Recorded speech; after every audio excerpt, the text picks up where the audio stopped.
Fătuți chis, da, măti. Ți-am spus faci macarone cu brânză.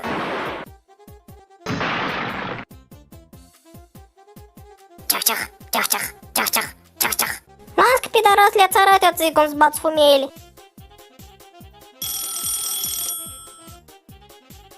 Alo, musarnia? Да, Precis? да, La mine acasă e cepă, veniți mai repede. а мы ж виним. Ребята, хотим на вызов.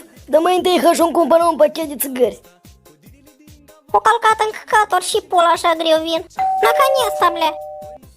Unde-mi blața-i pidarilor? Unde петухщала?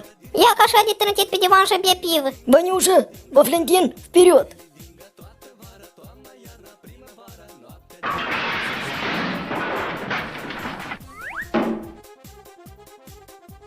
Гюшмангеры льду, пизда маме voastră. Ne-a varsat tot piva, bleaghi. Și vrei să faci ei?